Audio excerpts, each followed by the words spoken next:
Perkenalkan, nama saya Ayulia. Di sini saya sebagai penyampaian materi latar belakang dan tujuan.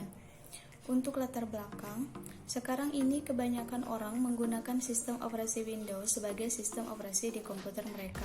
Dan hampir semua orang sudah mengetahui tentang sistem operasi Windows, mulai dari cara install Windows, bagaimana aplikasinya, dan lain-lain. Selain Windows, ada juga sistem operasi lainnya seperti Linux. Dari waktu ke waktu, Linux berkembang dengan cepat seiring inovasi perkembangan di bidang teknologi. Misalnya Knoppix yang mempopulerkan live CD dengan auto detection dan auto configure, dan masih banyak lagi. Mungkin dari kita atau kebanyakan orang belum mengetahui seperti apa Linux dan bagaimana cara installnya. Maka dari itu, kami akan membahas cara install Linux, yaitu Linux Debian 8 dan perintahnya. Tujuannya adalah untuk memenuhi tugas mata kuliah sistem operasi sebagai syarat nilai UAS dan presentasi kelompok. Selain itu juga untuk mengetahui bagaimana cara install Linux Debian dan penerapan perintahnya. Nama saya Pupa Mas Pupa. Di sini saya akan menjelaskan tentang pengertian Debian. Debian adalah sebuah sistem operasi bebas keluaran dari Linux yang dikembangkan secara terbuka oleh banyak pengembang Debian yang tergabung dalam proyek Debian. Sistem operasi Debian merupakan gabungan dari perangkat lunak yang dikembangkan dengan lisensi GNU dan utamanya menggunakan kernel Linux sehingga populer dengan nama Debian GNU/Linux. Debian juga terkenal dengan sistem manajemen paketnya, khususnya apt, dan kebijakan yang tegas untuk pengeluaran paket dan kualitasnya. Hal ini memudahkan kita untuk mengupgrade dan menginstal paket. Baik teman-teman, di sini saya akan menjelaskan proses instalasi Debian 8. Pertama, di pre-install dulu. Pre-install ini fungsinya untuk menghubungkan WiFi dengan VirtualBox. Pertama, buka Open Network and Sharing Center. Kemudian di wireless network connection, pilih sharing, kemudian allow setting, dan ubah ke VirtualBox host only network. Selanjutnya, create virtual machine, ubah tipe ke Linux dan versi Debian 32 bit, sesuaikan untuk RAM, kemudian create a virtual hard disk. Selanjutnya, create virtual disk, pilih lokasi penyimpanan, lalu setting network, ubah attach to host only adapter, dan promise shows mode ke allow all. Selanjutnya, start up disk untuk install operating system dengan DVD1 yang telah di-download sebelumnya. Kita masuk ke proses instalasi sistem operasi Linux Debian 8 atau biasa disebut JC. Pertama, pilih cara install dengan graphical install. Selanjutnya, pilih bahasa Inggris. Kemudian, pilih lokasi. Di other, kita pilih Asia. Di Asia, kita pilih Indonesia. Selanjutnya, konfigurasi locals di United States. Kemudian, konfigurasi keyboard, kita pilih American English. Selanjutnya, konfigurasi network diisi dengan IP default untuk VirtualBox host only, yaitu IP address 192.168.1.372. Kemudian konfigurasi hostname diisi dengan Debian, lalu nama domain juga diisi dengan Debian. Selanjutnya password root 123 di enter lagi 123, lalu continue. Kemudian membuat nama user, diberi nama kelompok 7, continue, lalu buat password usernya 123 lagi di enter, kemudian continue. Kemudian konfigurasi waktu yaitu Western di Sumatera, Jakarta, Java, West and Central Kalimantan, lalu ke continue. Kemudian konfigurasi partisi disk untuk pemula, dan karena keterbatasan perangkat dipilih opsi pertama, yaitu guide use entire disk. Selanjutnya, ini adalah pilihan hard disk yang kita gunakan. Kemudian ini pilih all files in one partition, recommend for new user. Nah, ini. Selanjutnya selesaikan pembagian partisi dan continue. Kemudian klik yes, continue lagi. Konfigurasi paket manajernya, klik no. Network mirror, sebuah opsi untuk memperbarui paket melalui alamat URL, kita pilih no saja. Kemudian konfigurasi popularity contest juga no. Kita setting software selection yaitu GUI. Untuk membuat tampilan Linux berbasis GUI, pilih opsi Debian Desktop Environment. Selanjutnya, install group loader. Ini sangat berguna ketika mempunyai dua sistem operasi untuk dual boot. Kita pilih yes, continue.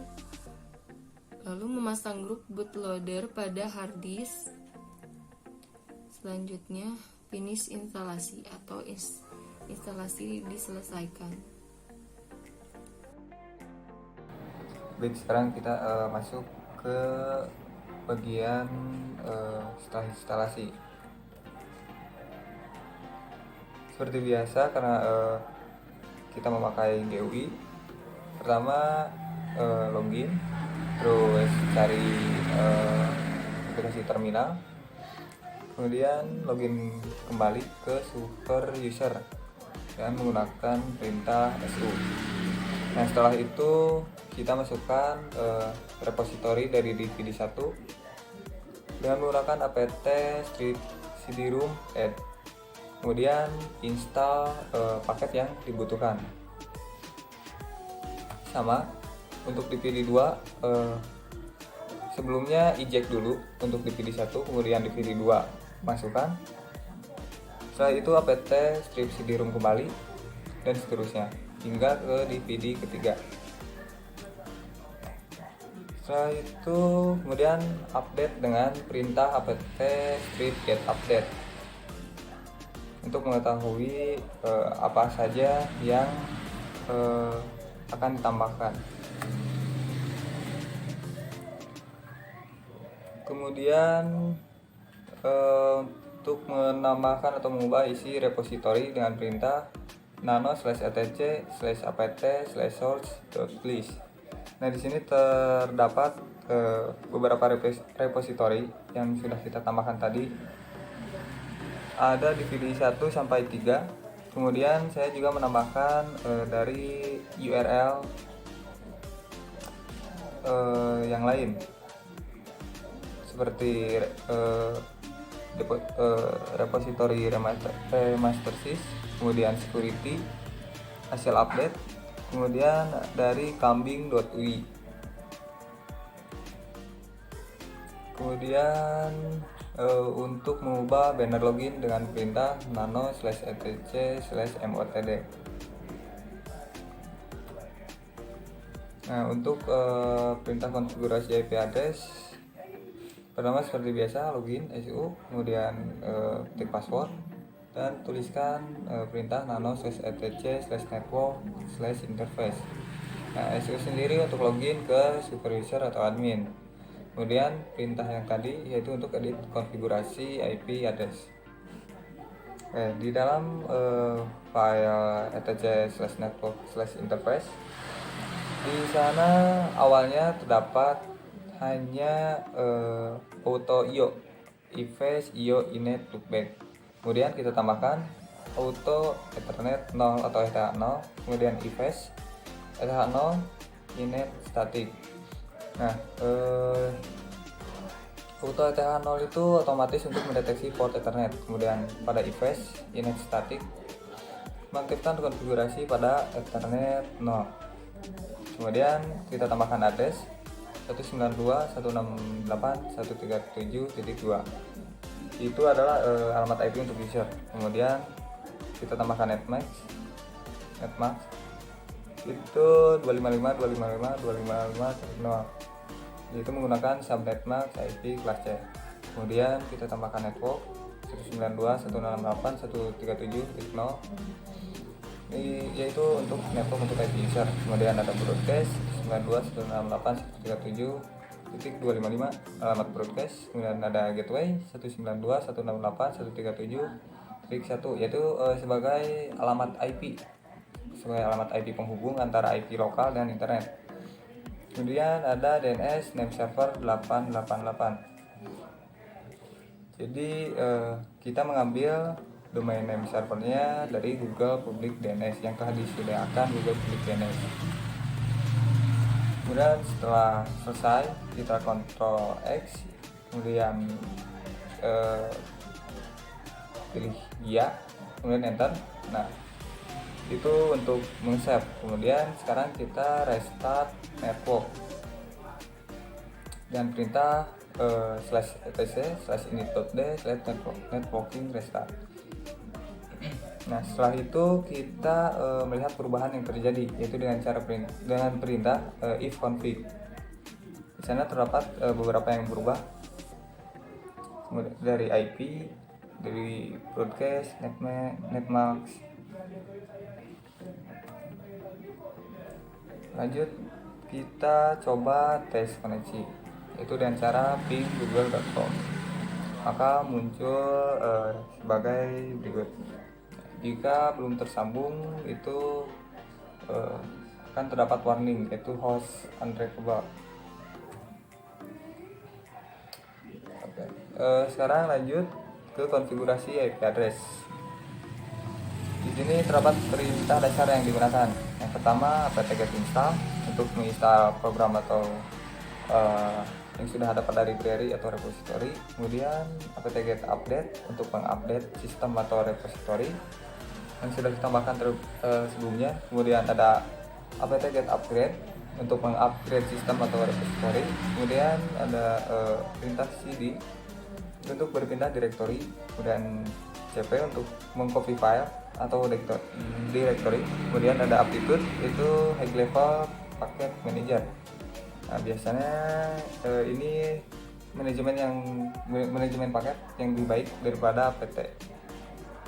Kemudian ada mkdir untuk membuat directory, ada rmdir untuk menghapus directory. Kemudian ada end user untuk membuat user, user untuk menghapus user. Kemudian chmod untuk mengubah akses terhadap user, group atau order.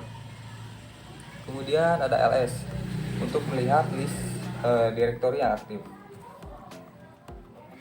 Nah, ini contoh kita menginstal sebuah aplikasi atau menginstal paket menggunakan terminal atau paket manager.